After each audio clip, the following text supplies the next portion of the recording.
Hello friends. आज मैं आपके सामने एक नई वीडियो लेकर आया हूँ जिसके अंदर मैं बताऊँगा कि जब आपने इंश्योरेंस ले रखा होगा। जैसे मैं बोल रहा हूँ शिपमेंट के अंदर, इंपोर्ट एक्सपोर्ट के अंदर जब हम इंश्योरेंस लेते हैं और कोई प्रॉब्लम हो जाती है, हमारी जो हमने जो पैकेजेस भेजे थे, ठीक है, वो पूरे नहीं आए, ठीक है, हमें पूरे रिसीव नहीं हुए। इस केस के अंदर हम क्या करते हैं, हम क्या क्या पॉलिसीज़ अपनाते हैं, क्या क्या हम चीज़ें करते हैं, क्या क्या स्टेप्स लेते हैं उसको, इंश्योरेंस को क्लेम करने के लिए। ठीक है, तो ये इंश्योरेंस क्लेम के लिए बेसिकली है। ठीक है, तो एक होता है इंश्योरर, एक होता है इंश्योर्ड। ठीक है, तो इन दोनों में डिफरेंस क्या है? एक होता है इंश्योरर। इंश्योरर वो होता है जो जो कंपनी आपको सर्विस प्रोवाइड करती है इंश्योरेंस के लिए। एक होता है इंश्योर्ड, जिसने वो सर्विस ली होती है। अब मैं बोल रहा हूँ, पहली चीज़ हमें पता लगानी है इसमें, रिस्पॉन्सिबिलिटी ऑफ द इंश्योर्ड। हमारी क्या रिस्पॉन्सिबिलिटी है? समझो कि मेरे पास कोई मिसिंग है पैकेट। ठीक है, तो मैं क्या करूँगा, lodge claim on the port authority, custodian, airlines carrier और any other intermediaries for missing packets. आपको पता है कि जब हम अपना सामान भेजते हैं तो बहुत सारे लोग बीच में आते हैं। ठीक है, पोर्ट अथॉरिटी हो गया, कस्टोडियन हो गया, एयरलाइंस हो गया, कैरियर्स हो गया। ये सब चीज़ों पे मैं क्लेम करूँगा कि आपको मैंने ये पैकेट दिया था, मेरे पास ये बिल ऑफ लैडिंग है प्रॉपर, आपने उसमें लिखा है कि मुझे 100 पैकेट रिसीव हुए हैं। ठीक है, उनका वेट इतना था, लेकिन अब मुझे 98 पैकेट मिले हैं, तो वो 2 पैकेट गए कहाँ हैं? आप ढूंढो। ठीक है, अब देखो, in case when damage can be seen, then a joint survey has to be done by making an application to agents of carrier, custom authority और port authority within 3 days of discharging of the vessel. देखो, 3 दिन discharging of the vessel, मतलब जैसे हमारा वो जो तो कहते हैं ना, जिस शिप या हमारे बोलते एयरक्राफ्ट में वो सामान आया था, वो निकल जाने के 3 दिन तक हमारे पास टाइम होता है इनके पास। And 7 days in the case of the aircraft, हवाई जहाज जब निकल जाता है उसके 7 दिन का टाइम दे रखा है।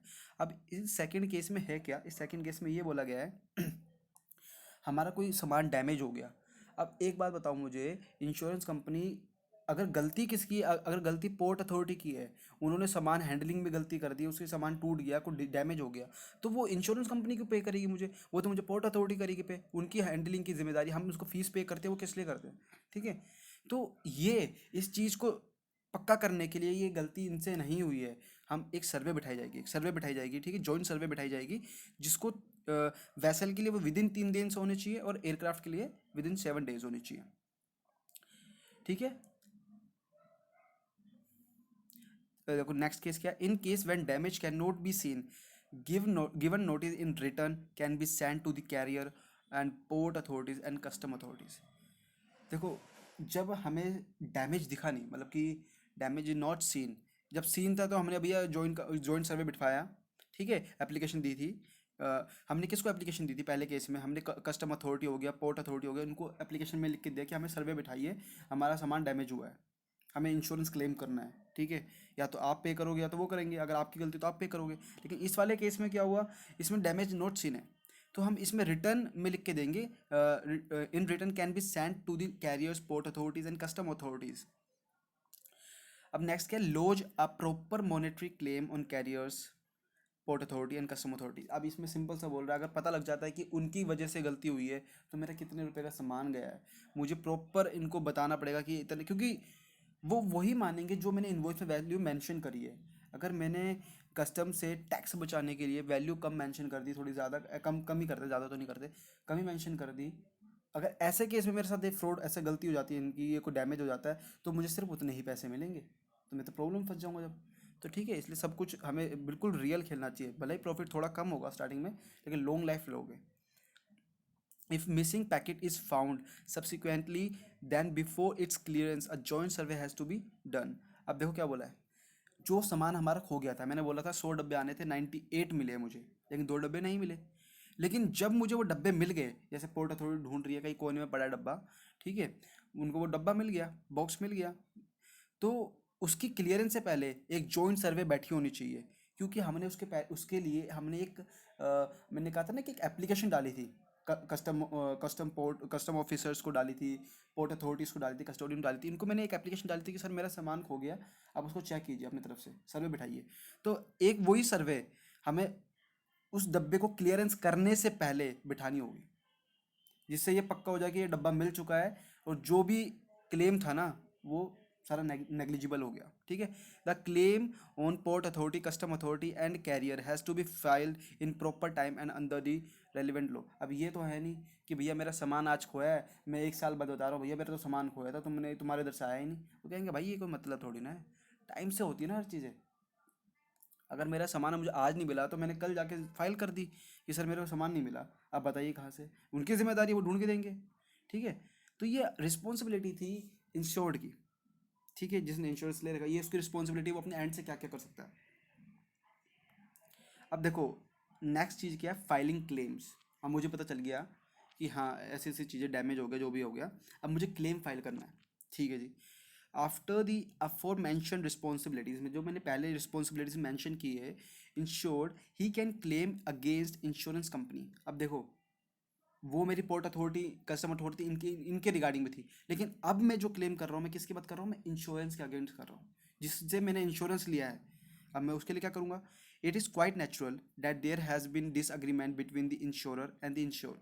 इन that case insured has to take legal recourse ways and file a legal suit. However, according to the Indian Limitation Act, suit has to be filed within the 3 years. अब एक बात बताओ मुझे, मेरी 100 रुपये की चीज़ खोई है, छोटा सा एग्जांपल है, ठीक है। ये नहीं कि इसको मिला के देखोगे, 100 रुपये की नहीं, मैंने बोला 100 रुपये की चीज़ मेरी खो गई। मैंने मैंने बात करी, मैंने बोला कि सर मेरी तो ऐसे थी, उसमें मेरी कुछ एक्स्ट्रा वो भी था, एक्स्ट्रा वो भी था। मैंने कहा सर 110 है। तो मतलब कि जो इंश्योरर होता है और इंश्योर्ड होता है, इन दोनों के बीच में ताल मटोल तो रहता है। जब तुझे पता है, मुझे पता है कि मेरा सामान खो गया, तो मैं ये सोचूंगा कि यार 100 रुपया खोया तो चलो 101 रुपया मिल जाए, 102 रुपये मिल जाए, कुछ चलता है। वो कम करने की सोचेगा, वो कहेगा यार 100 रुपये का सामान 100 क्यों दे दे, मैं तो 90 दूंगा यार, मैं तो 85 दूंगा। तो ये ऐसे टाल मटोल चलती रहती है। तो इसके लिए क्या होता है, इसके लिए क्या करते हैं, इन दैट केस इंश्योरर,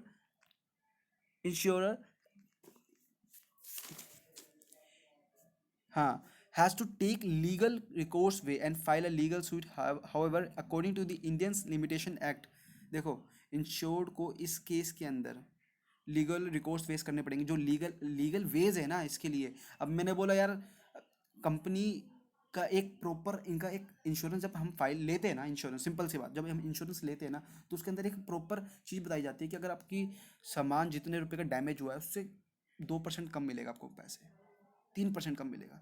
अब वो उसने लीगल रिकोर्स फेस लिया। इंडियन लिमिटेशन एक्ट ये कहता है कि आपको 3 साल के अंदर अंदर ये फाइल करना पड़ेगा, उसी के मान्यता मानी जाएगी, ठीक है। The date of occurrence of loss, the date when complaint has claim has to be made against insurance. अब ये 3 साल कब के होंगे, सिंपल सी बात, ये 3 साल कब के होंगे, जब से मेरा सामान खोया है, पहली चीज़।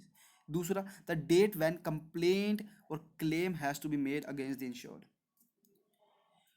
ये इंश्योर्ड अपने लिए कहते हैं ना एक शील्ड बना रहा है, ये इंश्योर्ड के लिए शील्ड है, उसने फाइल करा है। वो कब करेगा, जब उसको, जब सामान खोया है। दूसरी चीज़, जब उसके खिलाफ एक कंप्लेंट दायर हुई है, ठीक है, कंप्लेंट दायर हुई है, ठीक है। आफ्टर 3 साल नो वन कंसीडर दिस, 3 साल के भैया कोई नहीं पूछता। फिर आता है डॉक्यूमेंट्स रिक्वायर्ड। अब देखो डॉक्यूमेंट्स क्या क्या चाहिए भैया क्लेम करने के लिए। देखो इंपोर्ट एक्सपोर्ट के अंदर ना सिंपल से जो डॉक्यूमेंट्स होते हैं, जो मेन मेन होते हैं, बिल ऑफ लाइडिंग हो गया, सबको पता है, एयरवे बिल हो गया, ये ऐसे बिल होते हैं, ये प्रूफ दिखाते हैं कि भैया हमने इतना सामान भेजा था, इतना वेट का भेजा था। अगर इसमें से कुछ कमी मिलती है तो वी कैन क्लेम ना, ठीक है। जैसे मैंने बोला फर्स्ट में इंश्योरेंस सर्टिफिकेट, मेरा इंश्योरेंस में मेन है, जब मैं इंश्योरेंस लूँगा तो इंश्योरेंस सर्टिफिकेट तो होगा ही मेरे पास। बिल ऑफ लाइडिंग हो गया, एयरवे बिल हो गया, एंड अदर लोरी रिसिप्ट्स। मैं बिल ऑफ लाइडिंग की वीडियो बना दूंगा प्रॉपर, ठीक है। वैसे बहुत ईजी कंसेप्ट हैं, ये कोई बड़ी बात नहीं है। जब हम सामान एयर के थ्रू भेजते हैं तो एयरवे बिल कटता है।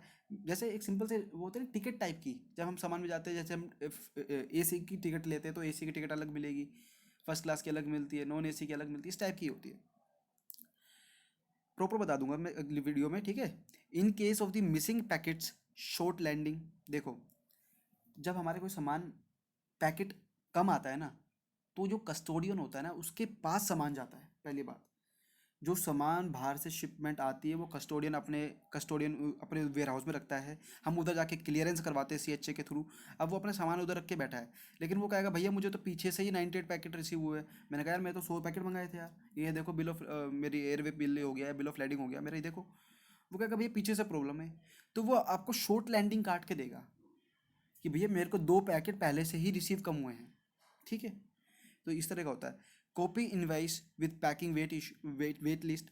इनवॉइस की आपके पास होती है इनवॉइस, प्रॉपर इनवॉइस मिलती है कि कितना रुपए का सामान था, कितने डॉलर का सामान था ये, इसमें प्रॉपर कितनी वेट था इसका। A land but sorry land inland but missing certificate in case of the packet has been landed but missing from port authority।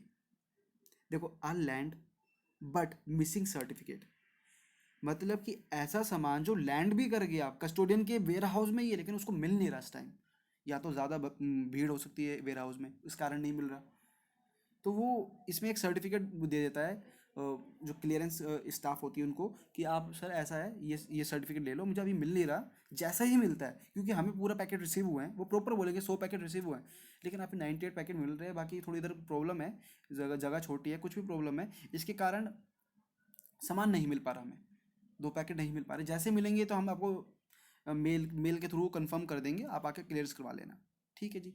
अब इस पे वो डैमरेज चार्ज नहीं लेंगे, क्यों, ये इनकी गलती है ना कि हमारी है, ठीक है। दो दो दिन बाद डैमरेज चार्ज होने लग जाती है, पेनल्टी लेते हैं कस्टोडियन, ठीक है। तो ये नहीं लेंगे इस वक्त। Joint survey discrepancy certificate from the airlines and the carrier. अब ये जो सर्टिफिकेट है ना, या डैमेज हो गया कोई सामान मेरा, ये सामान मेरे को पीछे से मिला नहीं है, ये पोर्ट अथॉरिटी कस्टोडियन ये अपना सर्टिफिकेट लिख के देंगे कि भैया देखो इन्होंने हमारे इस क्लियरेंस स्टाफ ने हमारे अगेंस्ट में कंप्लेंट दायर करी थी कि हमें पैकेट नहीं मिला, 2 पैकेट। ये रिसिप्ट रही, हमने भी अपने तरफ से चेक कर लिया, हमारे पास नहीं है वो पैकेट, हमें पीछे से ही ऐसा मिला है, या हमें पैकेट डैमेज हो गया ऑटोमेटिकली, हमें हमें पता नहीं, हमारे इधर से डैमेज नहीं हुआ, हमें ऐसा ही मिला था। उन्होंने रिसिप्ट दे दी, हम ये रिसिप्ट लगा देंगे अपनी आगे। Landing remark from certificate from the port authority. Casualty report when any vessel और एयरक्राफ्ट हैज़ बीन लॉस्ट। कभी कभार क्या होता है, देखो एयरक्राफ्ट और वेसल में ज़्यादातर मैं बोल सकता हूँ, लेकिन एयरक्राफ्ट में इतना नहीं है, हो तो कुछ भी सकता है। कभी कभी पूरा पूरा वेसल, जहाज या प्लेन, ये लॉस्ट हो जाते हैं, या तो पहुँच नहीं पाते एस्टिमेटेड टाइम में, ठीक है। तो इस कारण उसकी रिपोर्ट भी आती है प्रॉपर शिपिंग एजेंसी से। Copy copy of the letter lodging of claim to port authority custom authority and, देखो वो ये बात पीछे ऊपर वाली सिंपल सी, and any other relevant document asked by the insurer. देखो इसमें मेन क्या है, अब एक छोटी सी चीज़ दिमाग लगाओ, क्या हो सकता है मेन क्या क्या डॉक्यूमेंट्स रिक्वायर्ड हो सकते हैं जब हम इंपोर्ट एक्सपोर्ट कर रहे हैं ना। इतना मैं बता रहा हूँ, इतनी इंटरेस्टिंग सब्जेक्ट है ये, बहुत ज़्यादा इंटरेस्टिंग है। क्या क्या चीज़ चाहिए भैया, इंश्योरेंस से बात कर रहा हूँ तो मुझे इंश्योरेंस सर्टिफिकेट चाहिए, मुझे बिल ऑफ लैंडिंग चाहिए, या लोरी रिसिप्ट हो, लोरी रिसिप्ट होते हैं ट्रेन के थ्रू जब माल जाता है, लेकिन हम ट्रेन के थ्रू की बात नहीं कर रहे इधर, ठीक है। एयरवे बिल, लेकिन हमको लिखना है क्वेश्चन में आंसर में। In case of the missing packet short landing certificate चाहिए। कॉपी इनवॉइस, इनवॉइस की कॉपी चाहिए भैया पैकेजिंग और वेट लिस्ट के साथ। एक लैंड बट मिसिंग सर्टिफिकेट, ये आपको आगे के 3 3 4 4 वर्ड देखने क्या बोल रहे हैं यार, पूरा क्वेश्चन बन जाता है उसके बाद।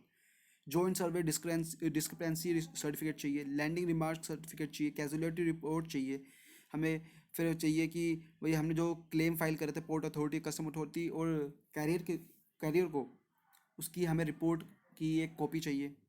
And any other relevant documents asked by the ensure, ठीक है। तो ये सिंपल सा था, बहुत इजी टॉपिक है, मैंने समझा दिया आपको, मैंने अपना बेस्ट देने की कोशिश करी। अगर आपको कुछ समझ में नहीं आता तो मेरे से पूछ सकते हो कमेंट में। Thank you very much.